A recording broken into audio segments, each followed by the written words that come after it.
యుద్ధానికి తెరపట్టం లేదు, అగ్రరాజ్యాల మద్దతు దొరకటం లేదు, వెనక్కి తగ్గటం ఇష్టం లేదు, ఏం చేయాలో తెలియడం లేదు. అందుకే కొత్త ఎత్తుగడ వేశారు ఉక్రెయిన్ అధ్యక్షుడు జెలెన్స్కీ. అమెరికాను ప్రసన్నం చేసుకునేందుకు నానా తంటాలు పడుతున్నారు. తాజాగా డ్రాగన్ ను టార్గెట్ చేశారు. శత్రువు మిత్రుడు అన్నట్టుగా ఆరోపణలు సంధించారు. డొనాల్డ్ ట్రంప్ కు దగ్గరయ్యేందుకు బిగ్ స్కెచ్ గీశారు. రష్యా యుక్రెయిన్ వార్ లో కొత్త ట్విస్ట్ నెలకొంది. రష్యన్ సైనికులతో కలిసి చైనీయులు పోరాటం చేస్తున్నారని ఆరోపించారు జెలెన్స్కీ. దీంతో ఒక్కసారిగా ఆయా దేశాల్లో పెను దుమారం రేగింది. ఇప్పటికే అమెరికన్లను ఆకర్షించేందుకు యుక్రెయిన్ ప్రెసిడెంట్ నానా తంటాలు పడుతున్నారు. అందుకోసమే కీవ్ లో 155 మంది చైనీయులను పట్టుకుని మీడియా ముందు ప్రవేశపెట్టారు. రష్యా కోసం పోరాడుతున్నోళ్ల సమాచారం తన వద్ద ఉందన్నారు జెలెన్స్కీ.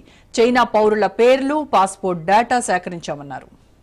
తమ దేశ అధ్యక్షుడు జెలెన్స్కీ తొందరపడ్డారని యుక్రెయిన్ వాసులు చర్చించుకుంటున్నారు. International red cross committee rules break చేశారనే వాదనలు వినిపిస్తున్నాయి. యుద్ధ ఖైదీల రక్షణ నిబంధనలను ఉల్లంఘించినట్టయింది. అయితే జెలెన్స్కీ వ్యాఖ్యలకు అమెరికా జైకొట్టింది. కలవరపరిచే విషయాలన్నారు అమెరికా విదేశాంగ ప్రతినిధి బ్రూస్. యుక్రెయిన్ యుద్ధంలో రష్యాకు చైనా అతిపెద్ద మద్దతుదారని గుర్తు చేశారు. మరోవైపు కీవ్ ఆరోపణలను బీజింగ్ పెద్దలు ఖండించారు. రష్యా యుక్రెయిన్ సంక్షోభాన్ని పరిష్కరించేందుకు నిర్మాణాత్మక పాత్ర పోషిస్తున్నట్టు చైనా ప్రకటించింది. ఘర్షణాత్మక ప్రాంతాలకు దూరంగా ఉంటామన్నారు డ్రాగన్ ప్రతినిధులు. దీంతో యుక్రెయిన్ సంక్షోభానికి చైనా కారణమా? ట్రంప్ మెప్పు కోసమే జెలెన్స్కీ తాపత్రయమా? దేశ ప్రతిష్టను దెబ్బతీసే ప్రయత్నమా?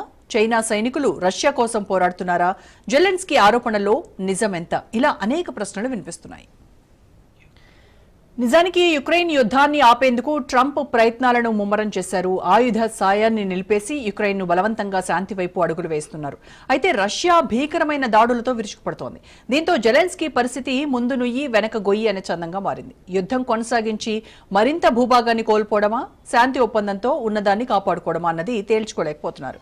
యుక్రెయిన్ ను గ్రిప్ లో పెట్టుకోవాలని అమెరికా యోచిస్తోంది. కీవ్ రాజకీయాలను శాసించాలని రష్యా ప్రయత్నాలు చేస్తోంది. దీంతో యుద్ధానికి ఎండ్ కార్డు పట్టడం లేదు.